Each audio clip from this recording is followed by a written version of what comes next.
हरि ओम नारायण।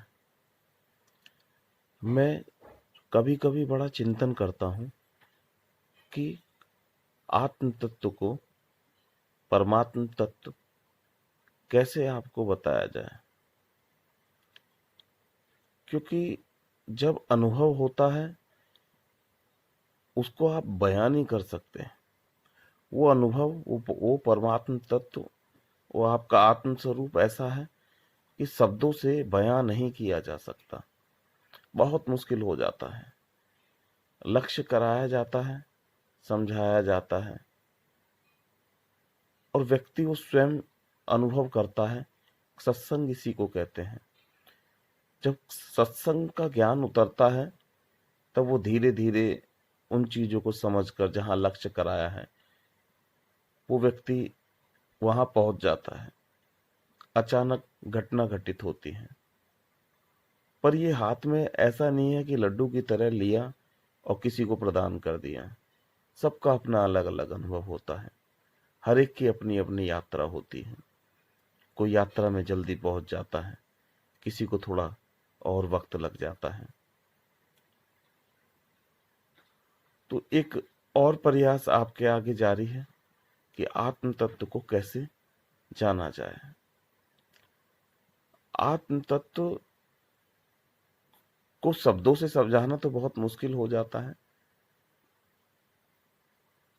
क्योंकि शब्द जो है जितना आपका दृश्य है उसको बयां करता है। जो भी चीजें आपको दिखाई देती हैं प्रकृति की, ये शब्द उन्हीं को ही बयां कर सकता है। और जो प्रकृति पार है ना, उसको बयां करना इसके लिए बहुत मुश्किल है। सिर्फ एक मौन ही धारण कर सकता है। कोई व्यक्ति तर्क यानी कुतर्क ज्यादा करने लगे तो आप उसको कभी समझा नहीं सकते। तर्क हो फिर भी उसका जवाब दिया जा सकता है, लेकिन कोई कुतर्क करने लगे ना तो आपको मौन धारण ही करना पड़ेगा। तो जितना दृश्य है इन सब का हमने एक नाम रखा हुआ है। नाम क्या है? शब्द ही है। लेकिन परमात्मा दृश्य नहीं है, दिखाई नहीं देता, तो आप उसका कोई नाम नहीं रख सकते। जो चीज दिखाई नहीं दे रही उसका नाम कैसे रख पाओगे? क्योंकि जिस चीज का नाम रख दिया जाता है, कबीर साहब कहते हैं उसको ना काल खा जाता है। तो उस परमात्म तत्व का हमें कोई नाम नजर नहीं आता, हमें कोई उसका रूप नजर नहीं आता। तो इसलिए मन और बुद्धि उसको कभी भी पकड़ नहीं पाते, क्योंकि प्रकृति की जितनी चीजें हैं उसके नाम और रूप हैं। हम पेड़ कहते हैं तो उसका भी एक दृश्य है। आपको पता है पेड़ कहाँ है? सामने है, दिख गया। और भी कई चीजें सबके नाम है, घास है, पहाड़ है ना।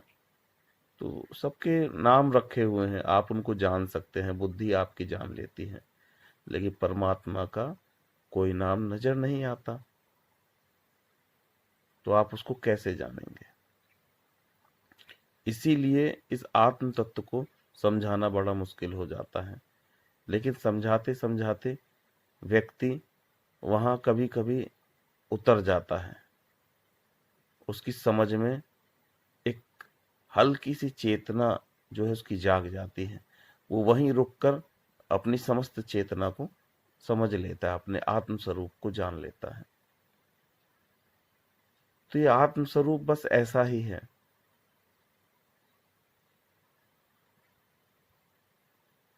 बिल्कुल मौन कह सकते हैं उसको। वहां मन बुद्धि को आपको छोड़ना पड़ेगा। बिल्कुल शांत अवस्था है, अकर्ता है। उसके अंदर कर्तापन का कोई भान ही नहीं है। तो जब आप अपने अकर्तापन में आप रुक जाएंगे कि मैं करता नहीं हूं, समस्त क्रियाएं क्योंकि प्रकृति में होती हैं, आपके आत्म तत्व में कोई क्रिया नहीं है, वो अक्रिय तत्व है। तो जहाँ क्रिया नहीं है आप वहां पर सिर्फ ठहरें। शरीर में समस्त क्रियाएं होती हैं, श्वास चलता है ना, इसमें ब्लड चल रहा है, समस्त अब लगातार क्रिया होती रहती है। आप सो जाएं, जागे रहें, ये शरीर जो है लगातार क्रियावान बना रहता है। और इसकी एक आयु निर्धारण होती है। ये कुछ समय पश्चात स्वतः धीरे धीरे धीरे धीरे करके मृत्यु की ओर पहुंच जाता है। आप ना चाहो तो भी ये मृत्यु की ओर पहुंचेगा, आप इसे रोक नहीं पाओगे। कौन नहीं रोक पाएगा? यही तो आत्म तत्व है, यही अकर्ता तत्व है कि वो रोक नहीं सकता, वो कुछ कर नहीं सकता इसमें। आपको उसे पकड़ना था, शरीर को नहीं पकड़ना था। शरीर तो जाना ही था, पर पकड़ना तो इस आत्म तत्व को था जो जा नहीं रहा, जो हमेशा है, हमेशा रहेगा। आप हमेशा शरीर को बचाने की कोशिश करते हैं। शरीर तो किसी का नहीं बचा, चाहे कृष्ण रहे हो, राम रहे हो, कोई संत भी यहाँ आए हों, शरीर किसी का नहीं बचा। हम जो बचाने को आपको कह रहे हैं वो आत्म तत्व, उसको समझना है, वो कभी नहीं मरता है। पर ये जो हमारा प्रयास होता है ना, हमारा गलत दिशा में हो जाता है। हम हमेशा शरीर को बचाने की कोशिश करते हैं, हमारा अपने आत्म तत्व की तरफ ध्यान ही नहीं जाता। वो सदैव है, उसकी मृत्यु नहीं है। सिर्फ आपको वहां जानना था, अपने अकर्तापन पर। जब आप अपने अकर्तापन पर आएंगे, उसको जब आप समझ जाएंगे, तब कहीं आप जो है अपने स्वरूप स्थिति में आते हैं। फिर भी उसको आप कितना समझाने की कोशिश करते हैं, ऐसा लगता है फिर भी कुछ छूट गया। इसी कारण इतने शास्त्र बन गए, सब आपको समझाने को बने हैं। फिर भी ऐसा लगता है अभी छूट गया, और शास्त्र बनेंगे, और बहुत कुछ बनेगा। इस आपको समझाने के लिए आगे भी सब कुछ बनता चला जाएगा, पर आपको बस अपने कर्ता भाव के अंदर ठहर जाना है।